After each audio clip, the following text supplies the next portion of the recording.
Hello बच्चों। आज हम लिविंग और नॉन लिविंग थिंग्स यानी जीव और निर्जीव के बारे में सीखेंगे।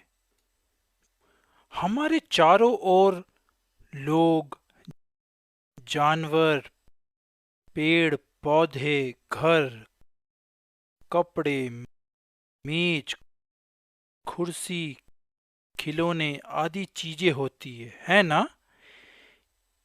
इनमें आकार, साइज, रंग, दिखावट के अलावा और भी कई अंतर होते हैं। अब हम इन अंतर के बारे में देखेंगे। भूख लगती है तो आप क्या करते हो?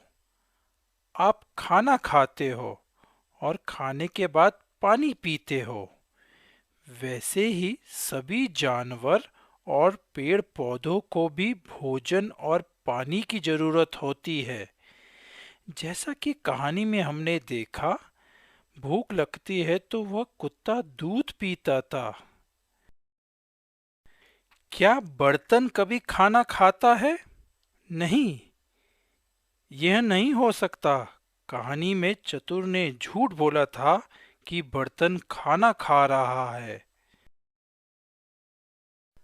खाना क्यों जरूरी होता है? हमें बढ़ने के लिए खाना चाहिए। आपने कभी अपने बचपन के चित्र देखे होंगे। आप कितने छोटे थे और अब कितने बड़े हो गए। या आपने कभी देखा होगा एक नन्हा सा पौधा कैसे पेड़ बनता है ना। लेकिन क्या कुर्सी या साइकिल को कभी बढ़ते देखा है? नहीं ना, यह असंभव है। कहानी में हमने देखा कि कुत्ते के बच्चे तो बड़े हो रहे थे। बर्तन लेकिन कभी बड़ा अपने आप नहीं हो सकता। इसका मतलब चतुर ने भोला को उल्लू बनाने के लिए यह कहा था कि बर्तन खाना खाकर बड़ा हो गया है ना।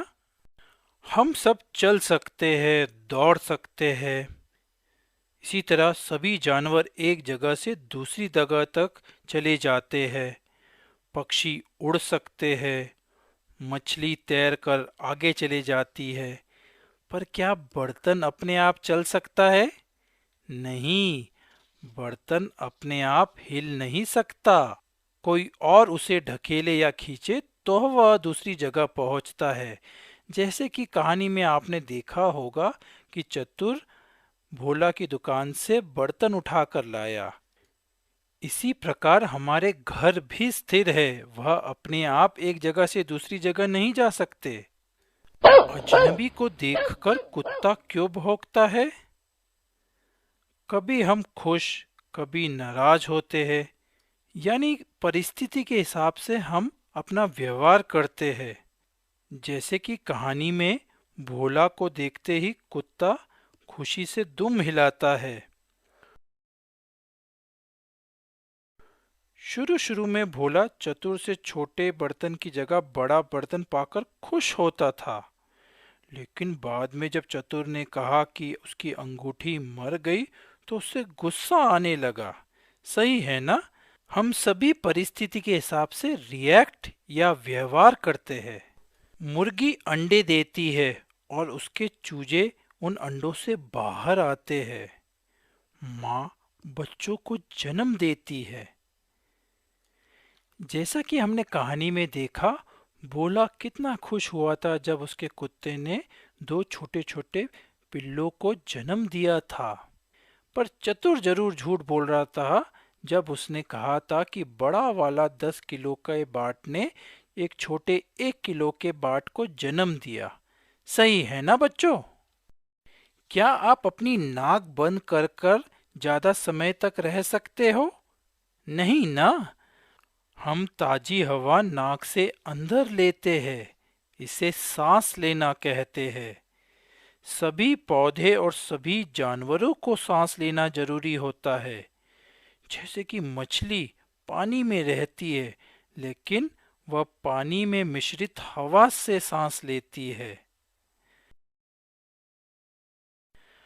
पर बाट या घर का बर्तन जैसी वस्तु को कभी हमने देखा है सांस लेते?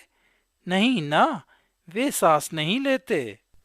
तो हमने देखा जो कोई भी खाना खाते हैं, बढ़ते हैं, चलते हैं, सांस लेते हैं, भाव प्रकट करते हैं और अपने बच्चों को पैदा करते हैं, उन्हें हम जीवित यानी लिविंग थिंग्स कहते हैं। मनुष्य यानी कि हम, जानवर, पेड़ पौधे और पक्षी, ये सभी लिविंग थिंग्स होते हैं। इनमें प्राण है। सबसे ध्यान देने की चीज है कि लिविंग थिंग्स ही अपने जैसे बच्चों को पैदा करते हैं। जो चीजें खाना नहीं खाती, नहीं बढ़ती, चल नहीं सकती, सांस नहीं ले सकती, भाव प्रकट नहीं कर सकती और बच्चों को नहीं पैदा कर सकते, उन्हें निर्जीव यानी नॉन लिविंग थिंग्स कहते हैं। जैसे कि हमने कहानी में देखा, वह 10 किलो का बाट, बर्तन, अंगूठी आदि नॉन लिविंग थिंग्स होते हैं। आप जरूर सोच रहे होंगे, पौधे तो नॉन लिविंग थिंग्स होना चाहिए क्योंकि वह चलते भी नहीं है और उन्हें सांस लेते समय आप देख नहीं सकते। पर ऐसा नहीं है। पौधों को कहीं चलने की जरूरत नहीं पड़ती क्योंकि वह अपना खाना हवा, पानी और सूरज की रोशनी के साथ खुद ही बनाते हैं और वह भाव भी प्रकट करते हैं।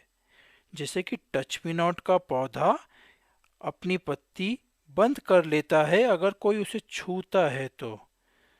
यानी पौधे अपने आप हिलते हैं, भाव प्रकट करते हैं और ये अपने जैसे छोटे छोटे पौधों को जन्म भी देते हैं।